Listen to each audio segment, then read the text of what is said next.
And Robinson, have a breezer. Kane in the freezer. Shirley and Lisa. Gonna have a pizza.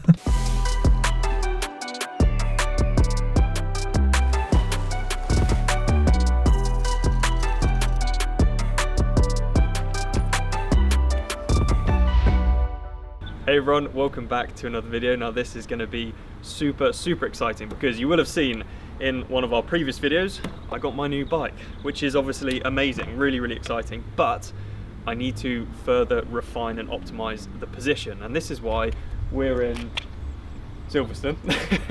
We're not going into the wind tunnel today. Hello darkness, my old friend. But we are with Drag2Zero today to sort out the front cockpit setup. Now, by no means is the cockpit setup that comes with the Argon bad. However, I want to fully optimize everything that I possibly can. Being a professional triathlete, you know, the guys are getting faster and faster, and you have to refine absolutely everything.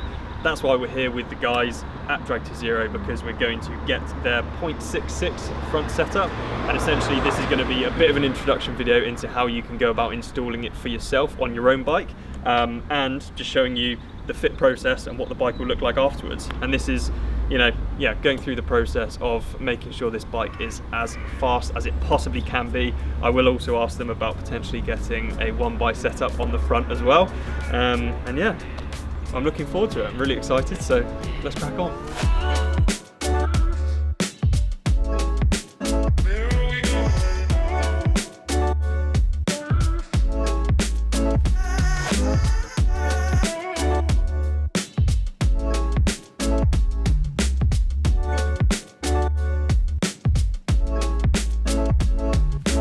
I'm Tom Rise. I'm a product designer at Drag2Zero. We are the leaders in aerodynamics in cycling, making what we think are the best cockpits in the world.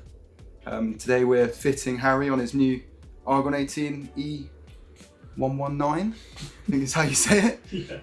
Yeah, getting him dialed in, ready for racing. Gonna make him fast, comfortable, sustainable, and yeah, he's gonna smash what's coming.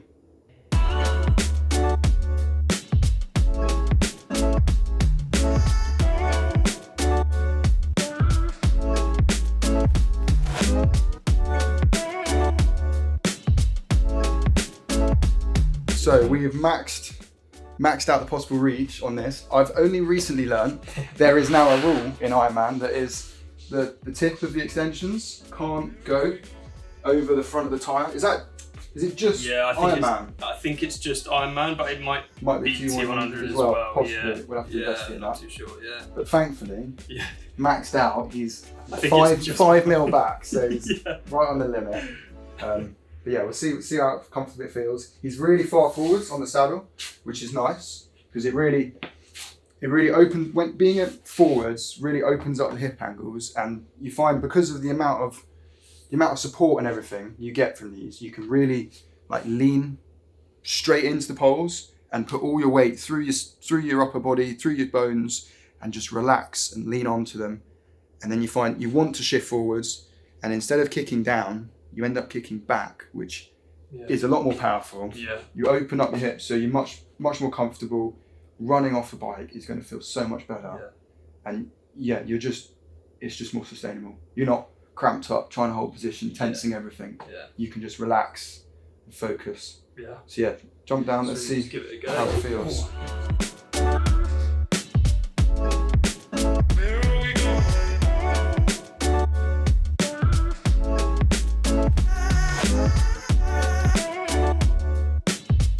Do you use like power paddles? Yes. Yeah. Yeah. They're great for swimming Yeah. and developing power as a swimmer. Yeah. The problem is they make your shoulders big, which is not what you want on the bike. Exactly. And the amount of time you're going to save from being a faster swimmer to the time you're going to lose on the bike is a lot. Yeah. So it's better to focus on technique and being efficient through the water and having better range of motion, so then when you come out onto the bike, you come more comfortable, you can shrug the shoulders in a lot more because they're not bulked out so much. and then you get off the bike and you can run more easily because your shoulders aren't all locked up and heavy. So yeah, I'll show you. That's what I've definitely found my limiting factors, like how chunky I am in my upper body. Yeah, having big shoulders is the enemy of, Aero. of Aero. Yeah. Definitely the enemy. So I'll show you, Simon did for what, 8 years in development, some swim paddles. So I've seen Leon's got them. Yeah, Actually, Leon's he got was them. Using them at the pool. I used them the other day actually. I was like, oh, They feel a bit weird at first To because start with, I was like, they're just gonna fall off. yeah. So that's the idea, is they're designed to train technique, Yeah. and rather than brute force. because they're not like, they haven't got straps. I'll show you them. Because they've got no straps on them, they don't allow you to really like mash through the water. Yeah. They're designed. They force you to glide and perfect your technique, because otherwise they're going to come off and they'll punish you for bad technique. Yeah. So yeah. Whereas you actually become other much more paddles, efficient in the you water. can just- Yeah. So all our monoplates, they fit on pretty much every monoriser bike out there, apart from P5. That's a little bit of an anomaly, but yeah, the new Trinity, the Argon. What other ones are there? Off the top of my head, Plasma 6. Yeah, if it's a monoriser bike, more than likely you can just bolt this straight on top of your base bar. So that means we can make much higher volume of them, which can help bring the cost down as well of that to the customer. And then even with the monoplate, there's so much adjustment you can get. You got slotting down the middle, so it fits massive range of bolt spacings, but then you can also shift it, the whole system, forwards or backwards on your monoriser, different width options. So the amount of adjustability a rider can have is a lot. So you can really dial in this whole setup to what you want, not what the bike says you need. What are you looking at saving wise compared to some other systems? No names. Like cost. Yeah, overall. Don't want to know names. Is it? I know some systems are like £450 a bike specific mount. Yeah. And that plate is 120 quid. So yeah, quite a big saving. Yeah. Cool. And those other systems, they are fixed. That's the width that they've tested to be the best. On most likely one rider at one specific yaw, but You were everyone's mentioning- different. Yeah, Everyone's you were got different mentioning, like, positions. different millimeters as well. What was that for? Was that for? Yeah, so because when you're doing a fit and stuff, you're jumping on and off the bike. You're doing changes so quickly that in order to make to find a noticeable difference, you got to shift it quite a bit. So it's good to say, come away from a fit and go, okay, I know that my lowest position, say on this, is 30 mil, but my highest position I would want would be 50. So I'm going to go right outside, try out the different positions, see how my power is, see my head discipline, and then you can actually spend a decent amount of time on each position and go, okay, this might feel great for 20 minutes, but after an hour or after 2 hours, my head's all over the place. So it's much better to do big changes now, find like a bracket system of like, okay, I want to be within this range, and then go and try it outside, and then dial it in there. It's far more efficient, because otherwise you come away and you're like, oh, maybe I should go 10 mil higher, and you find that out in a race, 3 hours deep, 3 hours deep, and you're your like, neck's oh, killing you. this is really hurting now. Yeah. That's Yeah. what this system gives you, is the adaptability. Yeah, it's right? so easy to adjust things. Literally, two bolts there, poles come out, pole clamps off, same tool, T25, and then your risers are all done with a 5mm Allen key down straight through the middle bolts. So And you've got the width adjustment there. yeah, as you've well. got width. So you, like, on a ride, you could take the spares and a small pack of bolts in your pockets, find a nice quiet road, and go and have fun, test things out. It's so easy.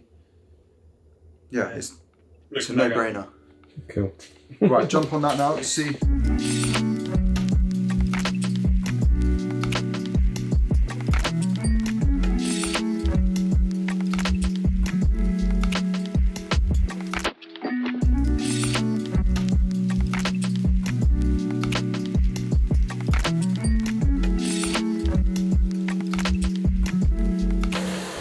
we've changed the grips. So we've got a few different grip options. There's just normal Shimano straight with the SWR 9160s, which are these ones. Just a normal Shimano TT extension, or we've got the other Shimano ones are the sprint shifters. So normally they're on a drop road bike, but they make quite a nice grip on here, which is a flat top, so it means the top of your hands can sort of sit on top of them. And instead of having to reach over, for some people they find they have to reach onto the top. You can just, they like, are a little tense. bit more comfortable, these ones. I think actually that almost holds my hands in like a bit of a nicer position. Yeah, that looks nice.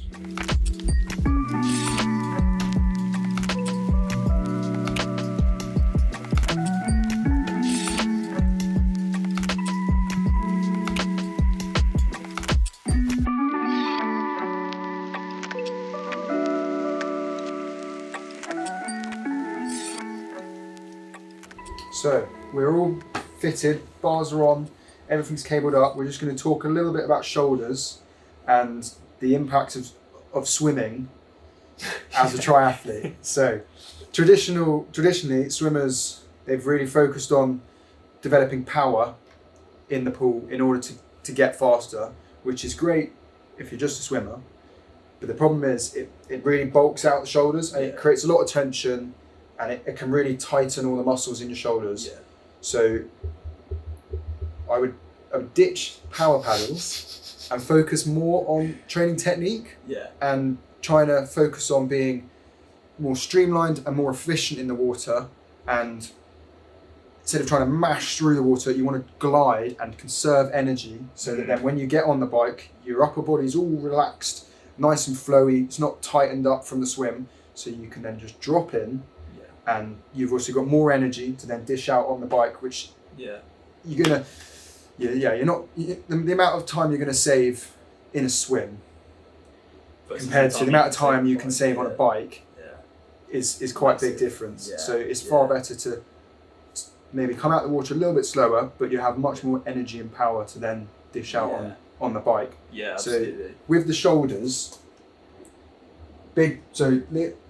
Harry's got quite a big set of shoulders here, and naturally, obviously he's quite a powerful, strong swimmer, but then on the bike he will struggle to tuck them in, which he does pretty well, but then it does give a lot of tension around here. So if we work on, say, relaxing the shoulders when he's swimming and focusing more on technique, then you'll be able to relax your upper body, roll them in, and your head will just drop in a lot more naturally. And you'll find like that position will then be something that's relaxed. Because your shoulders aren't so bulked out and tense. So Simon has developed a set of swim paddles that are focused more on training poor form and trying to find out where your form is bad, punishing you for that, and focusing then on being more efficient in the water. So they're not a power paddle. They do obviously give a little bit of power benefit, but they're not gonna massively focus on your power and bulk out your shoulders. And there's no strap or anything. You really have to concentrate. It will come off if you're bad. On your form. So you can't just go in, start powering through. You've got to really focus on what your form's doing, and it will. But if you're diving in and you're diving in with your fingers, it's going to come off like that. So you want to dive in and glide with them. And then when you're going into the catch phase, if you're just dropping down, the back will come off because all the force going on the back. So you want to drive down with your fingers first, but then keeping it nice and straight, and your elbow then comes out instead of just sort of going down. You're like flowing it through. And then you think, instead of trying to push the water back, you're trying to pull yourself through. So think like you're climbing a ladder, and you're trying to pull yourself up through the water, and just make nice, smooth swim strokes. That's what you want to do. And because you're then not being able to do massive power strokes, your whole upper body, your shoulders isn't all bulked, but the tension just releases. So you'll find you'll come out You probably find when you come out doing swim with power paddles, your shoulders feel achy. I feel like I've got a good pump. Yeah, exactly. Yeah. They're all like locked. Your shoulders, Yeah. big muscles, and Yeah. but you find that coming out of these, you'll feel a lot more looser Yeah. and ready to like run or Okay. to cycle. Yeah, and, yeah. and really And shoulder, then you get your on the bike movement and and you just everything. feel. Yeah, yeah. everything just relaxes. Yeah. Your range of motion increases and everything. So Nice. yeah, definitely worth trying out. And Yeah, use a set of those. That'd be lovely. getting going in the pool with them. Well, yeah, I've got to thank Drag2Zero today and Tom for installing this amazing looking setup. And the reason why we're here, to be honest, is like the stock cockpit on the Argon is great and it's fantastic and it'll be brilliant for most people. However, I'm trying to pursue every single advantage I possibly can in professional triathlon, and that's why we're here with Drag2Zero. Because this setup, it's allowed me to push slightly further forward, so I'm allowed to sink into my position a bit more. I've got the dual bottle setup, like Tom mentioned, for fueling, which is super useful. And then also like the bars, they're super ergonomic, so they sit on my forearm. As you can see, like I haven't got any gaps or anything under my forearm, so it's not only good for an aerodynamic perspective, but it's also really, really comfortable. So for those longer races, you know, when I'm doing 70.3 and obviously go on to Ironman, it's going to allow me to sink into my position, be more comfortable, be more aerodynamic. To have the Garmin mount here as well is really, really helpful, just so you can see all your numbers. You don't get an aerodynamic sort of impact there. And it, you know, as much as this isn't a reason to do something, it does look really cool. So it will look nice on Instagram as well. But yeah, I'm just super keen to test it out on the turbo, test it out on the road. We can make little micro adjustments here or there. We can go higher or lower. We can go forward, back, whatever. But as far as I'm concerned, this is now an incredible setup. Really fast, really comfortable. I just need to make sure that I'm fast on race day because, yeah, if this bike doesn't go quickly, it's not down to the bike or the equipment. It's down to me. So I basically need to pull my finger out and do some work. But yeah, really keen on getting that done.